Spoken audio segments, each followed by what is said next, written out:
വോട്ടെണ്ണി കഴിയുന്നതോടെ E D സംഘം കേരളത്തിലുമെത്തും. ശബരിമലയിലെ സ്വർണ്ണക്കടത്തുമായി ബന്ധപ്പെട്ട അന്വേഷണം ശക്തമാക്കുവാനാണ് ഇ ഡിയുടെ തീരുമാനം.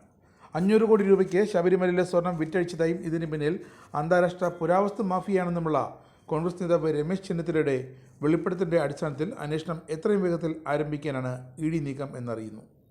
ഇ ഡി വൈകാതെ തന്നെ രമേശ് ചെന്നിത്തലയുടെ മൊഴിയെത്തും. ഹൈക്കോടതി നിർദ്ദേശപ്രകാരം കേസ് അന്വേഷിക്കുന്ന SIT തലവന് നൽകിയ കത്തിലാണ് ചെന്നിത്തല വിദേശ മാഫിയ ബന്ധം ചൂണ്ടിക്കാട്ടിയത്. എന്നാൽ അന്വേഷണം ഇനിയും തുടർന്നാൽ CPMന്റെ തലപ്പത്തേക്ക് നീളുമെന്ന ഭീതിയെ തുടർന്ന് SIT രമേശ് ചെന്നിത്തലയുടെ മൊഴിയെടുക്കുന്നത് സമയമില്ല എന്ന് പറഞ്ഞ് മാറ്റിവെച്ചിരുന്നു. എന്നാൽ ഇതൊന്നും ഇ ഡിയുടെ അന്വേഷണത്തെ ബാധിക്കുകയില്ല. കേരളം ഒഴികെ ചില സംസ്ഥാനങ്ങളിൽ ഇ ഡി കഴിഞ്ഞ ദിവസം റെയ്ഡ് നടത്തിയിരുന്നു.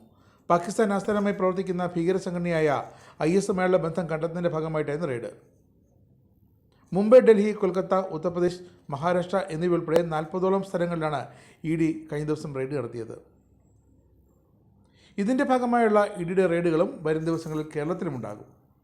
തെരഞ്ഞെടുപ്പ് പ്രക്രിയ തുടരുന്നതിലാണ് ഈ വിഷയത്തിൽ ഇ ഡി കേരളത്തിലേക്ക് ഇതുവരെ പരിശോധനയ്ക്ക് എത്താത്തത് എന്നാണ് വിവരം. കഴിഞ്ഞ ദിവസം മറ്റ് സംസ്ഥാനങ്ങളിൽ സംശയമുള്ള പ്രതികളുമായി ബന്ധമുള്ള വ്യക്തികളുടെ വീടുകളും സ്ഥാപനങ്ങളിലുമാണ് ഇ ഡി റെയ്ഡ് നടത്തിയത്. NIA സമർപ്പിച്ച തീവ്രവാദ വിരുദ്ധ കുറ്റപത്രങ്ങളിൽ നിന്നുമാണ് അന്വേഷണം ആരംഭിച്ചത്. റെയ്ഡിൽ IS ബന്ധം വ്യക്തമായതായി ഇ ഡി അറിയിച്ചു. യുവാക്കളെ ISലേക്ക് റിക്രൂട്ട് ചെയ്തിരുന്നു. ആയുധങ്ങളുടെയും സ്ഫോടക വസ്തുക്കളുടെയും കൈമാറലും നടന്നിരുന്നു. ഇത് തെളിയിക്കുന്ന സുപ്രധാന രേഖകൾ ഇ ഡി കണ്ടെടുത്തതായാണ് വിവരം. ഭീകരപ്രവർത്തനങ്ങൾക്ക് രാജ്യത്തിനുള്ളിൽ ധനസഹായം ലഭിച്ചിരുന്നു. ഇതിൻ്റെ ഉറവിടം കണ്ടെത്തുന്ന നീക്കത്തിലാണിപ്പോൾ NIAയും ഇ ഡിയും.